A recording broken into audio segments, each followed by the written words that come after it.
All right, we'll take you on the car ride up the street too. We get these like every time we're at a stoplight and we don't have one. I'll usually get one for like 20 baht. I don't know if they're supposed to bring you good luck. I believe they bring me good luck, and so therefore they do. So I drive like I live, which means I have the windows open with the air conditioning on.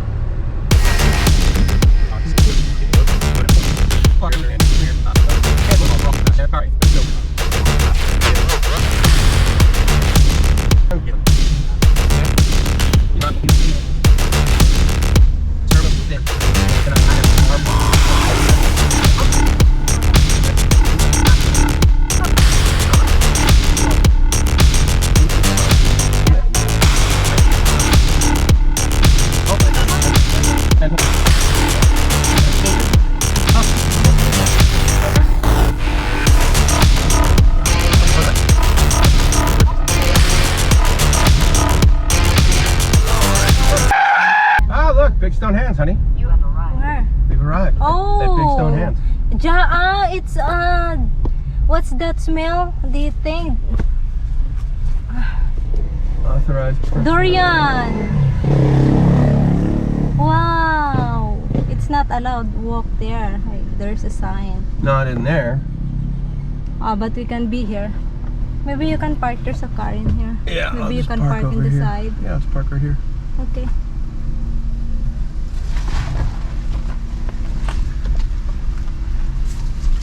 Yes, yes. So you can get around. So this is durian. Is that where it grows? Yes. Because that truck coming the other way was Thai Bev, so that tells me that there's definitely alcohol and other things that get served up here, not the least of which is probably EST, or EST, the Coca-Cola of Thailand. This is not locked, nor does it have a sign on it, so then I'm thinking to myself, well, that means I can cruise around up here. And I think the theme of this is let's make things that normally aren't giant, and let's make it out of stone.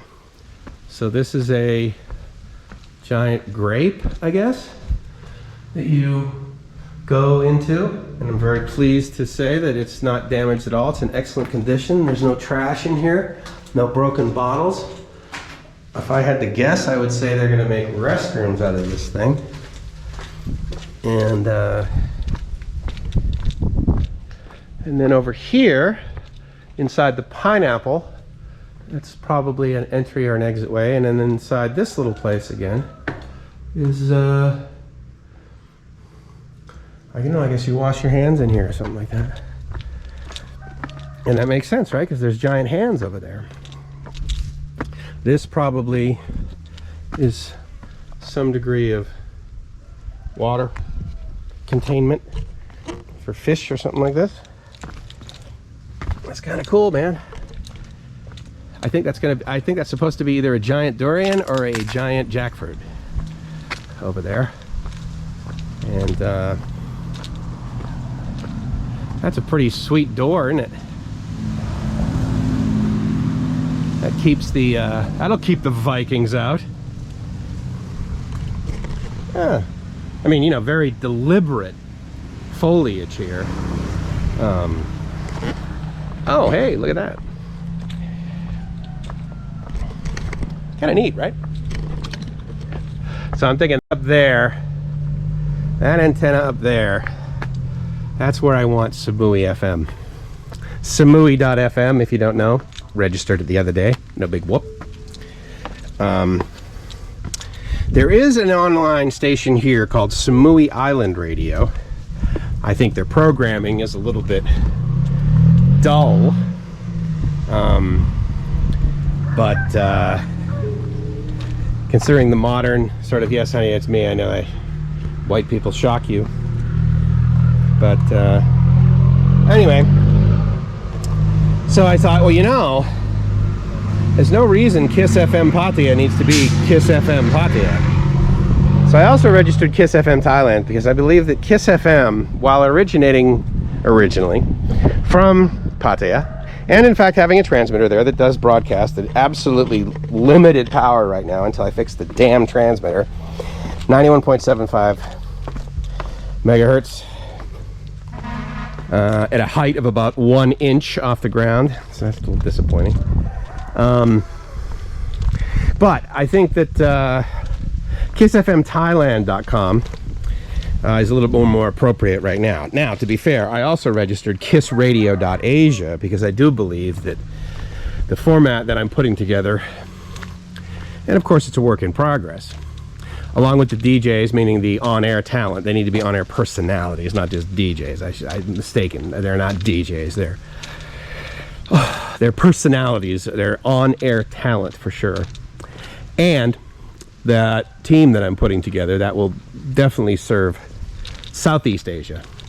But there is no .Southeast Asia, so there is KissRadio.Asia. And now, these symbols, I believe I've been told, or I've read or something like that, that they're basically like, you know, protecting you from, you know, like evil spirits or something like this. So he seems, you know, pretty committed to keeping us safe. He's obviously pointing to his girlfriend saying, hey, look at me, look at me, look at me. This is the girl that I get to hang out with all day, every day. And she's topless, so win-win. And so yeah, so these are the big stone hands, I believe, or no, I'm sorry, giant stone hands is where you would find this in Google. So I'm going to take a selfie of the big stone hands in 3, 2, 1, and there you have it. It's kind of neat, you know, here in Thailand, because they really do spend time, energy, and money making locations probably about at least 30% of the time in the middle of nowhere that would have nothing there except a statue of some kind and the ability for many, you know, people to come and take a selfie. And that's kind of cool. I kind of like that. So I like the fact that they have power up here. I don't know if it's redundant, but in my mind, I'm thinking to myself, okay, well, that basically, that is, I'm going to go with 2 single-phase 220 circuits, or 1 single-phase 220 and then 1 3-phase 480, because I don't believe they do 208 here. I believe it's either 220 or 483 phase. At 50 hertz, which is really, you got to ask yourself, like, why in the world? I mean, I get the 220. That makes a ton of sense.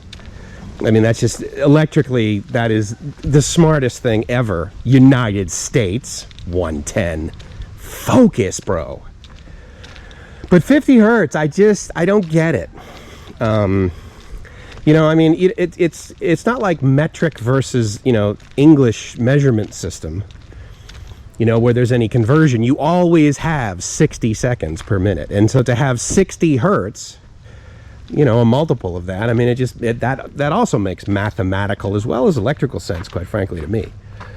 But he didn't ask me prior to instantiating the electrical grid in a lot of these countries, so I'm willing to give them a pass. So anyway, so this is sort of like what we do. I will usually get out Google Maps and I will usually sort of say, okay, well, where are we? And, you know, we'll type in restaurants, for example, and guess what happens then? We go eat. But then, like, I'll just sort of, you know, move my way down the coast a lot of times, especially when we're traveling purposely, like along beaches, and we'll just go from beach to beach to beach. And then we'll do what we're doing here, which is we went to a viewpoint and I took no footage. Gracie went live from it yesterday. It was this giant rock area where people just sort of drive up, and then there's the ability to go down, you know, multiple levels, and then there's tons and tons of rocks that are right there in front of the sea. It's gorgeous, it's awesome, and it's killer for sunset. So we hung out there yesterday with her new friend, another Filipina that she met. And you want to know something crazy? So I don't like join Facebook groups to meet like other, you know, expats, right? I have met other expats because of groups I've been in. Many of you I've met or am friends with, even though we haven't physically met. Chris. Because, oh wait, now, are these the ones that change when you touch them? Yes, these are the shy plants. Oh my God. I was walking on Gracie's farm and the kids taught me these. They're like, Tito Mike, check out the shy plants. Because when you touch them, they shy up. They're like the Venus flytrap of ferns. Okay, so I haven't really met anyone, you know, as a goal. Whereas Gracie, on the other hand, she'll join these like Filipino groups, specifically in Thailand, you know, Bangkok or around here, you know, because she wants to make friends. She wants to meet other Filipinas and, you know, chat and that sort of thing. And I am astounded at how high of a percentage, and I'll use the word many, or I'll use the word most, because in my mind I define most as at least 51% or more of the sample size. But most of these other Filipinas that she meets, they want to hang out, and within 1 or 2 meetings, or very early on in the discussion, and potentially building of an acquaintanceship, not even a friendship, but just meeting someone new, they want to borrow money. And I'm like, okay, I can understand that. I mean, if you're living in the village in the Philippines potentially, and you're living there, and yeah, COVID, right? You lost your job, you don't have any, I get it. You know, you want to borrow some money. Okay, you're desperate. Desperate people do desperate things. I get that. And I can potentially embrace that if we were back in Bangkok. But we're here on SAMUI. I mean, this is, you know, you don't come here because of the industry. Meaning, you know, the manufacturing type industry. I mean, obviously there's the tourism industry that's here, or will be here again someday. And at that time, I guess I'll have to share the giant stone hands with somebody, but not today.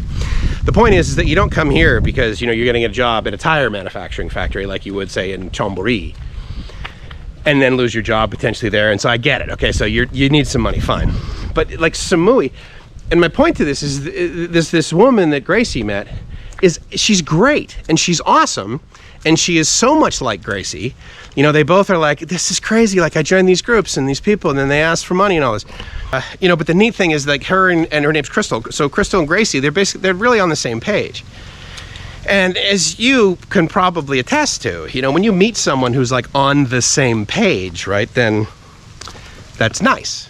It assists in friendship building at a much faster pace with a lot less friction. And so I'm thrilled for her. And, you know, the benefit for me is, you know, the icing on the cake is the fact that Crystal's husband, Bill, is a really good guy. He's well educated, and he's a teacher, and wants to be, meaning that, like, he, like, really enjoys teaching 4th grade. And I don't, you know, and so I like teaching 14th grade, basically, and above. And so that's just how it works for me. But he, you know, he likes his job, and obviously he's wanted because, you know, he was out of work, right? He was doing this whole like teaching online thing, and then China said, look, you can't do this anymore, kind of thing, squelched everything. But for some reason, I didn't even think about this, but he's like, yeah, so you know this WeChat thing? I'm like, yeah. He's like, you know, that's how they communicate in China. I said, yeah, I guess everyone uses it over there. So he posts this thing, I guess like a video of himself in WeChat, right? In these like parents groups, the groups of parents get together because they want their kids to learn English, right? So they make these groups. So I guess he posted in there like a video or like a YouTube short or something like this, right? Saying, hey, so I'm an English teacher, and, you know, this is my dialect, this is my accent, this is me, and I teach this grade, this grade, this grade, these age groups, this is the cost, you know, that sort of thing. And then he gets 20 responses. So then he starts teaching these kids, and then one of the mothers posts in one of these groups, hey, this guy's a really great teacher. 20 more. So this guy is teaching online like a lot. And so hats off to him, because it has been my experience through very good friends that it is a challenge to find a inn like that. So anyway, it was neat having that discussion with him. Additionally, he turned me on, and I'm so excited for this opportunity for Gracie's daughter, my daughter.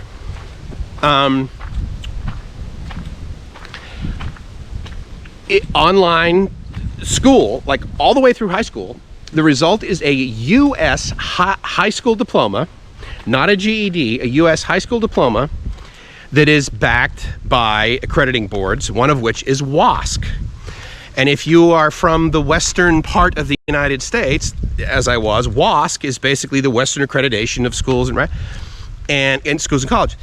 And University of San Diego was WASC accredited. San Diego State University has WASC accreditation. UCSD, University of California System, is WASC accredited. California State University System, WASC accredited. And so these are not, you don't just phone it in. I mean, this takes a lot of energy. There are full departments in these universities that make sure that the entire university has this WASC accreditation, because you lose that, and you might just be just like, oh yeah, well, I ordered my degree online kind of thing, So anyway, I'm thrilled that there is an online high school program that is WASC accredited where her daughter will be able to get a U.S. high school diploma. That is just so exciting for me, because she's been forced to, like every other student, learn online. Well, it's been a year now, and so she's kind of in the flow of it, and she gets it. I have no doubt she would prefer to be in a classroom with her friends, hanging out. Who wouldn't? But the reality is that this is how school is now, and this is how school will be moving forward.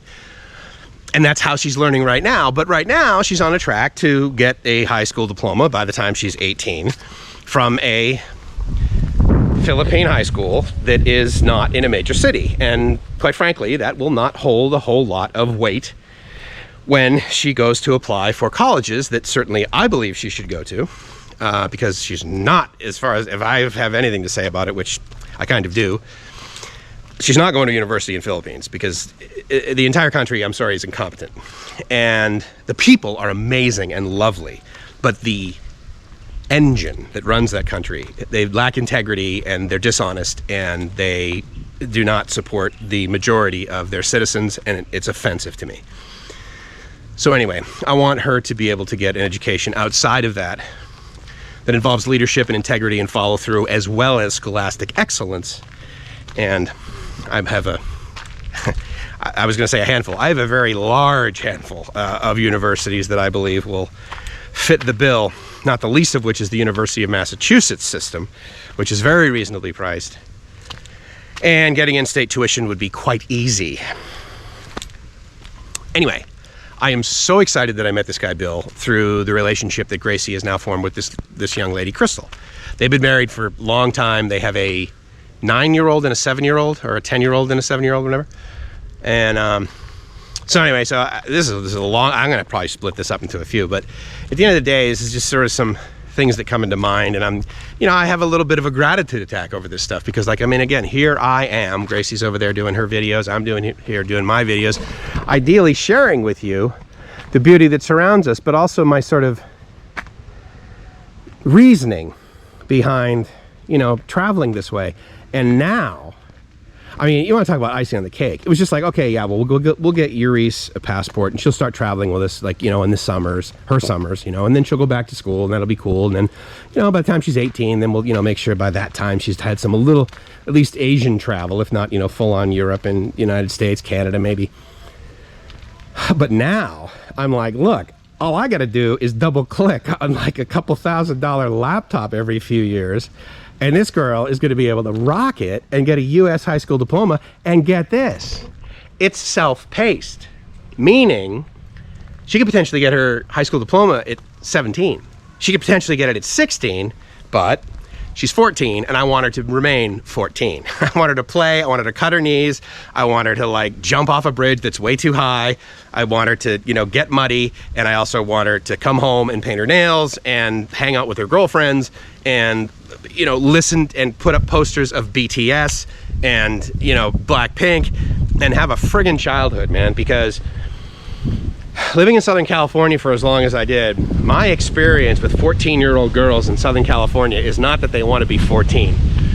And I'm not saying, you know, Eurydice is thrilled that she's not, you know, one of the big girls and potentially, you know, one of the Blackpink girls, you know, and be able to travel the world and, you know, is an older girl, one of the big kids. But I'm very pleased with the fact that she seems incredibly comfortable in her own 14-year-old skin. And she's also a leader in that community, the 14-year-old community. Like her grade, the grades beneath her, the younger kids look up to Eurydice. Her classmates look up to Eurydice. Her friends, they look, you know, and that's something that you can't really instill that, especially with the limited amount of time that I've been able to spend with her, just based on, you know, global scenarios. So anyway, you know, the more I think about her, the more I think about her. And the more proud I am of her, and the more excited I am for her to have a future that just, I would submit, will exceed the expectations of every single one of her classmates. And that's pretty awesome to be a part of. So with that, it's Mike's and the big stone hands and the beautiful Gracie that is somewhere in the foliage doing her channel. Saying I hope you're living the dream, because if you're not living the dream, did you guys hear that? Say it again, honey. You're doing it wrong. Boom.